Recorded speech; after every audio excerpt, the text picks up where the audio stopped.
Tá Bealtaine ar cionn de na ceithre éile chéisiúradh géalaithe le an éiritir saoil, imbolc, Bealtaine agus lúnasa. Teitsin Bealtaine amach leath Valley ar cónach den Nearry agus Greenstad an Tairí. Gustáiriúil dógur Bealtaine tús chéisiúr tréocha an Tairí, nuair chuirtí an tealach amach ar féireacht don saoirí, agus reachtatí déis gratha le chéad a chosaint ar gcóthar, bíodh sé neidirtha nó osneidirtha. I más na neascra a chhlaachtaí ar waithe leis an neala, le bara agus le daoine a chosaint chun fháis a spráige, lasí tinse crá speisialta, mar chréid na daoine go raibh na cóachtaí cosantas na lasrathe, sa toit agus sa luithre. Cheoilú muir na haite timpeall na dinse crá le na neala, agus dheantaí gach tinatí a bhuacu agus a as lathu ó chena crá na Bealtaine. Bhéal Feirste mór ina cuid den a cheoil seo, agus thugtaí cuid den bhí agus den deach donna siag. Creidú go raibh lucht na siag go speisialta gréamhach ar rith chéisiúr na Bealtaine, agus bhí sé mar sprec ag go leor den nósanna na Bealtaine lucht na siag a cheansaí. In amana, áirtear ar an bhaitear sí mar iirsmí den a détha paganta, agus spirid an neidir. Maisití dúirse, foiinige, bóthaí agus allach le blachanna buí na Bealtaine, ar waithe le hau agus cosaint, ar oirsí mistiúlaigh ach go háirithe a gé. Creidú nach raibh na siaga abalta tarseachtaí a thrasnú, mar gheall ar na blachanna taobh a muidí. Thugtaí cuairt ar thubar níofa, agus cuirí na blachanna isteach iontu, chun an solathar isce a chosaint. Creidú go raibh éileacht le fhéile le dríocha na Bealtaine, agus gur chumad sé cumad na hóige fósta.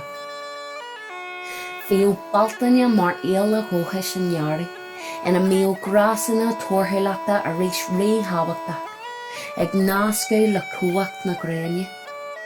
Seo linn, séisiúr na Bealtaine agus muid a chur fáilte roimh athbhréidh agus athnuacha.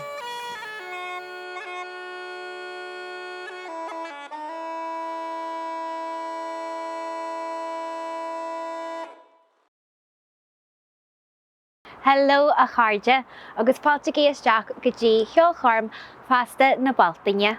Chorm na haime seo bliain ó hin, chur daine tús lenar géad cheolchorm féile. Ó hin, tá 8 cheolchorm deanta ar lína agin, agus in amid seisiún beag réalta agin ar lína Féasta. Sin ráite áfach, tá muid ag súil go mór nuair gur féidir len fáilte a chur romhan seo faoi dhéon na Chultúrlanne a réist. Agus muid ag Danny Ceiliúradh ar an Bealtaine. Danan sin fáilte a chur roimh tréimhse na hathbhréithe agus na nuachain, so le gach chuidú ní bheith an lá sin ó bhád uain. Chumáile bheith ag Danny Ceiliúradh ar Bealtaine, tá muid daine an seo in sa Chultúrlann ag Danny Ceiliúradh mhór ar tráthúil bliain ó bunaíodh na Chultúrlanne siar sa bbliain 1991. Agus tá muid cósáasta ceoltóirí den chéad scoith a bheith inar deanta an seo a nacht.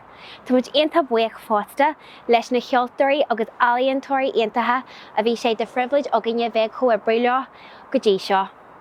Go muid buíochas fásta lenar muinethirí a taú lena ríthaama. Ach le sin ar fad breite, seo tús na siamseachta inis, saogaí siar agus bunaigh solt. Bannachtaí na féile chairde. Díomh is mis deirdre na Gachanni, agus liomsa inniu tá mhac Anton Magachani ar an chláirseach, Conor Caldwell ar an Igeal, agus Cahal ó Carain ar an Bazooki agus ar an Igeal. Tá buint a gine lig le Gaeltachtaí Bhéal Feirste agus Tíorchonal, agus tá muid fíor bhuaich de forann na Cultúrlanne as san curú a thuirt dúinn sinnam ag an ócaid starúil seo. Tá Dan ó níos a bhfuil an Londú luirte an atá ceoil os ceann Lochlí i Bhéal Feirste.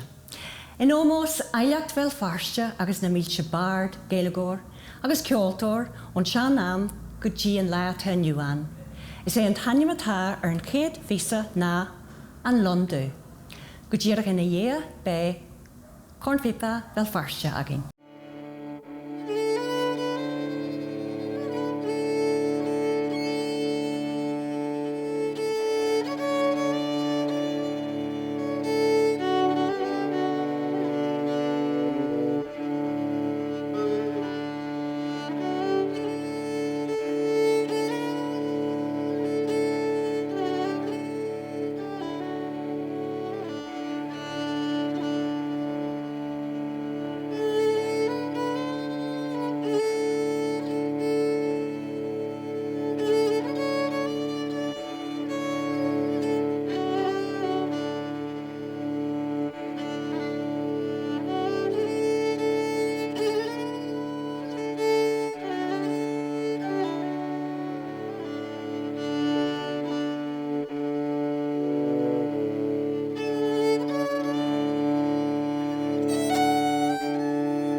glúhaint idir athbheochain na Gaeilge in Bhéal Feirste agus athbheochain an ceoil, ceoil na grit, mar sinne an chéad fhísa eile sé concerto ó Cultúrlann ó Anton ar an chláirseach.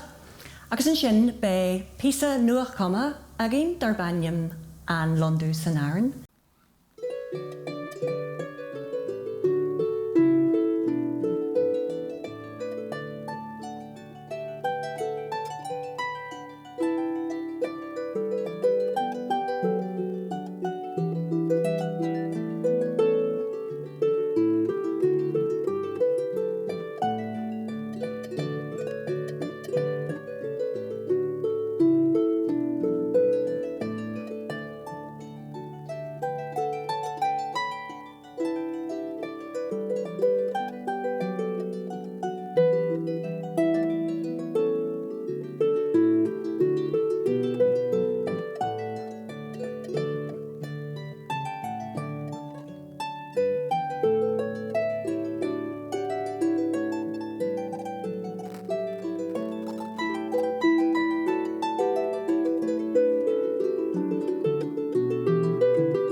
don fís a dearnach be an ceoil na ganalach na fhéile the gravel walks agin. Gur a míle mai agah agus brethla honna don Chultúrlann agus go marimmuid beo don céad tríocha bliain eile.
Back, raw leg set, durren gupran budja, forkert feed or slaply, londu creep carn budja.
Tá bud antásta bheith an seo measc.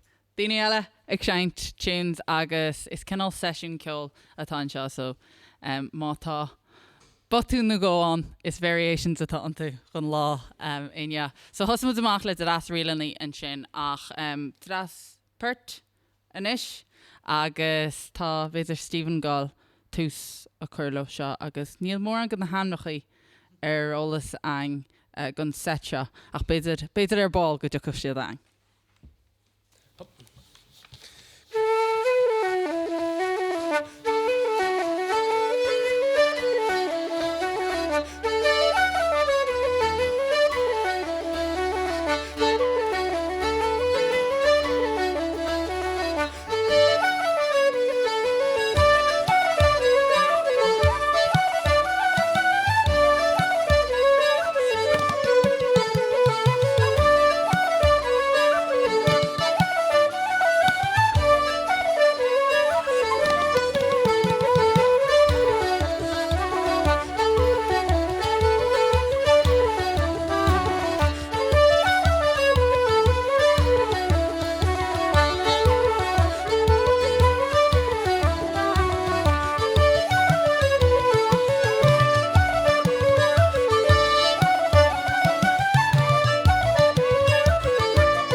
ní minic go mbeadh a casa órán ach seo órán muinte órán a dólam mé agus mé ar scal. Órán atá ancoitianta go na mara ach is tiidir fuair nó ní hé. Bán na scríomh seo tá si ar leaba an bháis agus tá si ag gcéire go gura siad i muoinis agus is tógúil se sochbrónach ach bhí an cudmhór órán ar an channels sochbrónach seo é.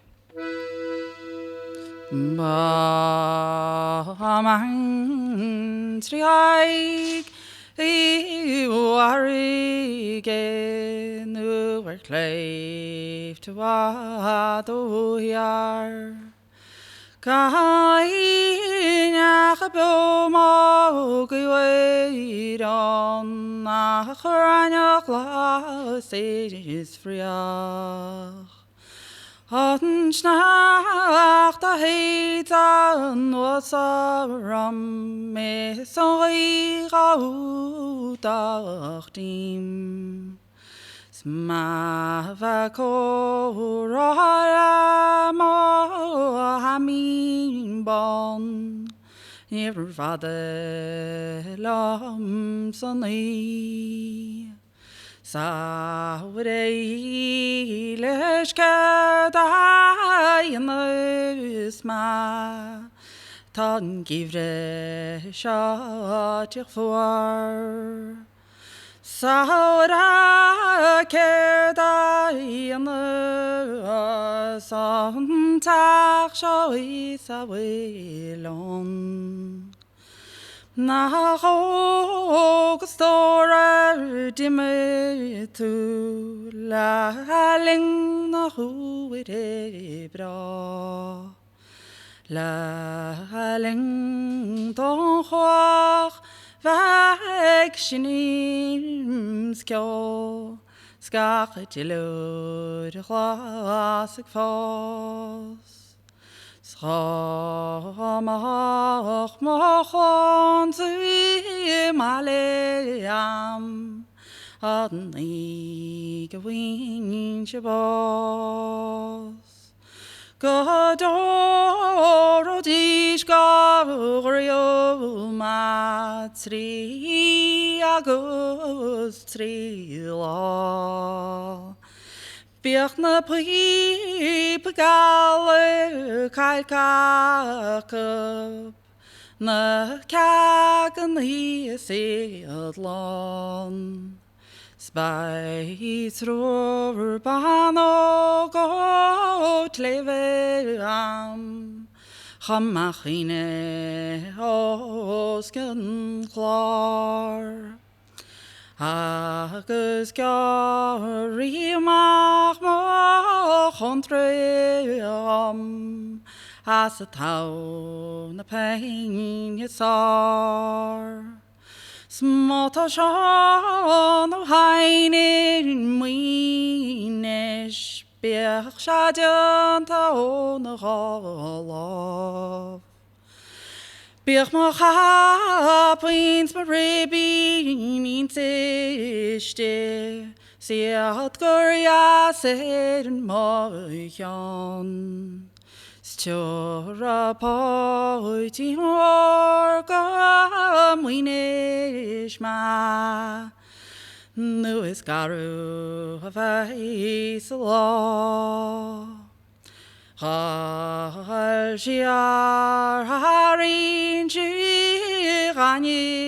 ram Bích a frata chéin sa chrán Snatagaí go letir chala mar níán atá mai gram Hacrí siar go muoinis ma Átagaín for ma go hart Spais saol se head na duchaní Sní bheith ne arm sa set jigs in seo beidir ach dús rinne me glán dearmad daoine a chur i láthair níos luthe. An seo a tí seo tá bríide chaimhfuil ag seint na puib. Tá siad buganí éagsú ón na puib atá an seo in éidirnach. Siad soch coitianta chus ilan scíhanach agus áiticha eile in Alban. In aice léon sin tá Stefan ó Luchrán Seanghain, as Bhéal Feirste.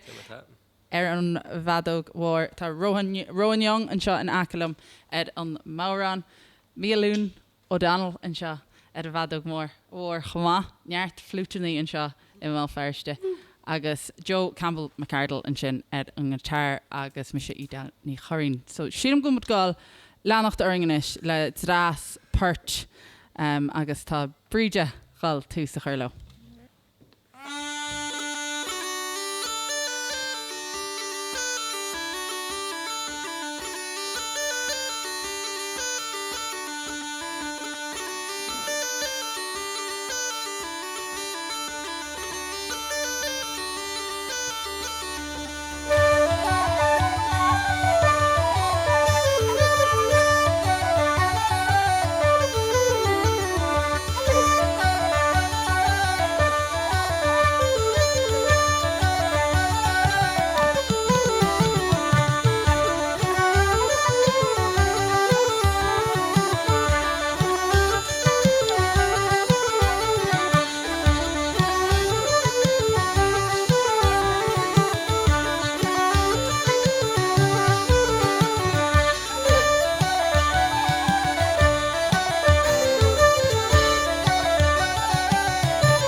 yonder hill, 'tis there I'd sit and cry my fill, till every tear would turn a mill.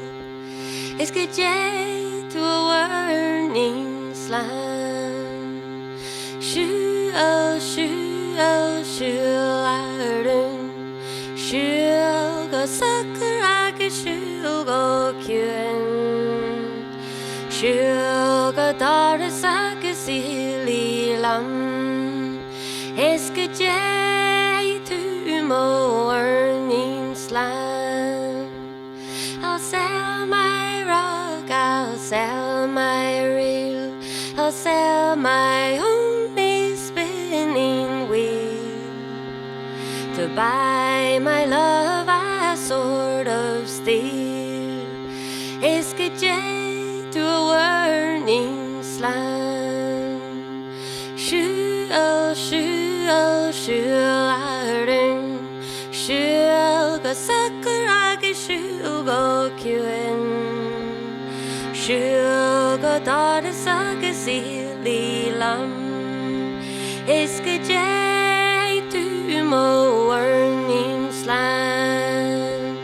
I'll dye my petticoats, I'll dye them red, and around the world I'll bake my bread until my parents shall wish me dead.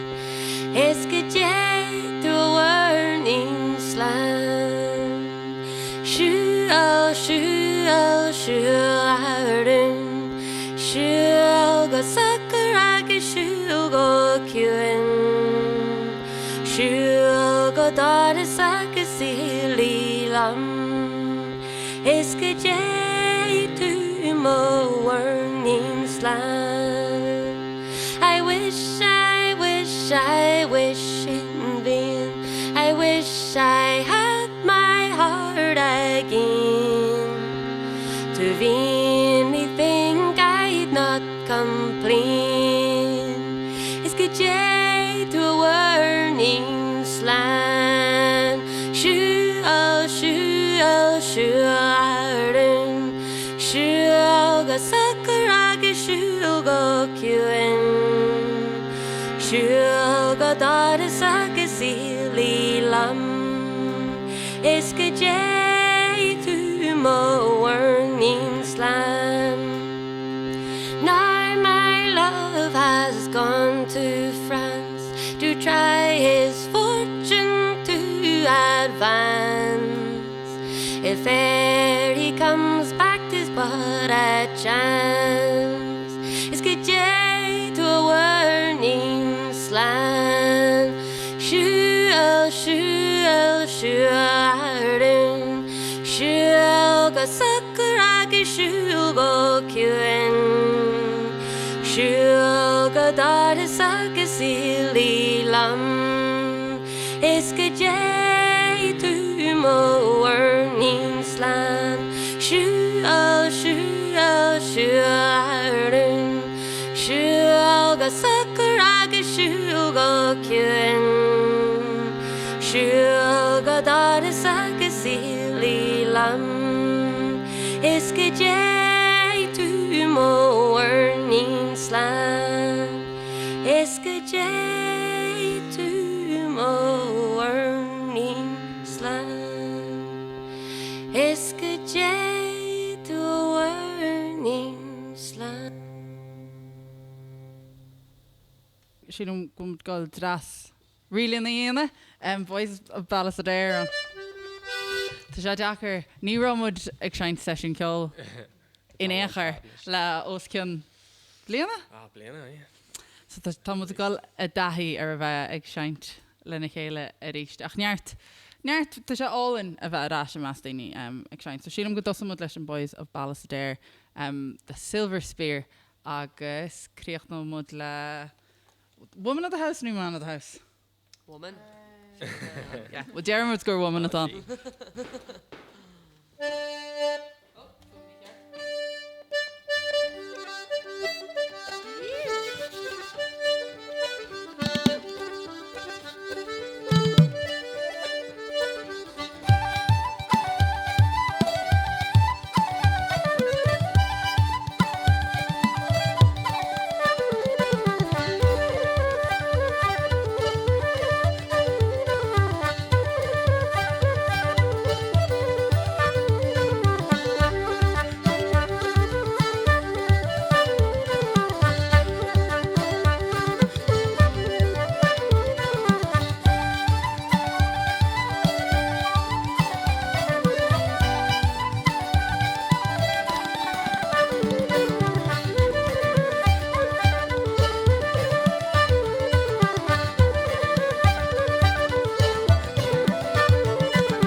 先出月那没事那没事，先出月那没事办法进，先出月那没事那没事，so fan attack a fake catch. Rahan go galif is Rahan go galif le pachin. Rahan go galif is shocking a wallace in madlesh. Shen to your namish, shen to your namish van fajin. Shen to your namish, so fan attack a fake catch.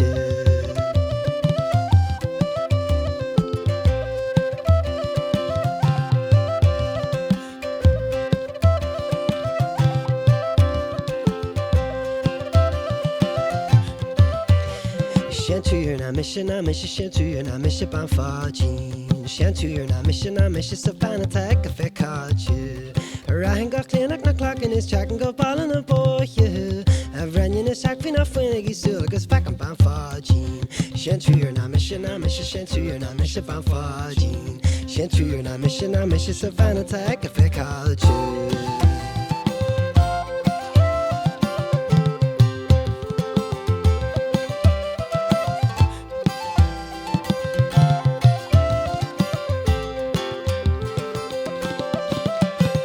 先去月那没事那没事，先去月那没事办法进。先去月那没事那没事，so fan attack a fake catch. I'm rich da hustle gum rich da hustle办法进。I'm rich da hustle gum rich da hustle da crowd. 先去月那没事那没事，先去月那没事办法进。先去月那没事那没事，so fan attack a fake catch.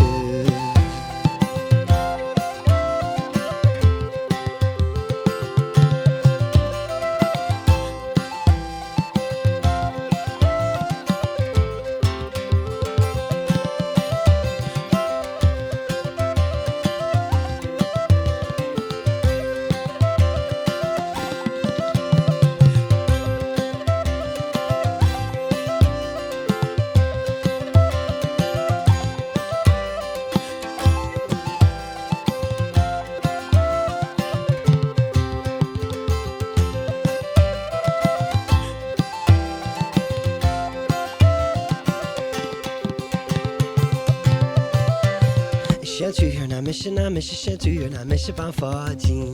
先去月那没事那没事，so fan attack a fake catch. Hij me more vroges, hij me more vrogen je pachin. Hij me more vroges, hij me na buenas na salje. 先去月那没事那没事，先去月那没事办法进。先去月那没事那没事，so fan attack a fake catch.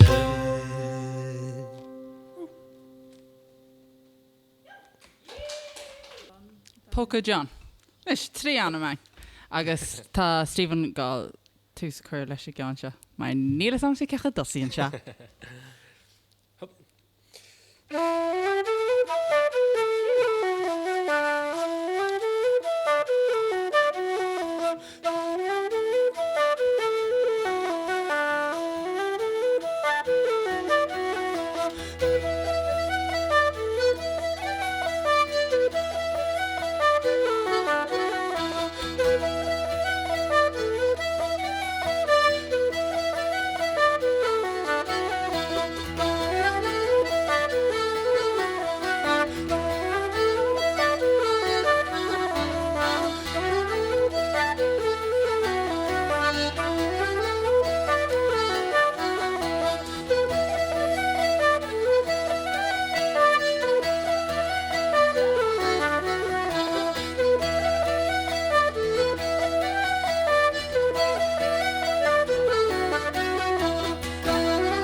cean Castle Kellys an sin ceirta sa lár.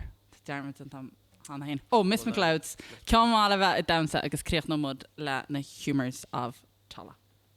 Miss, go on, take it away.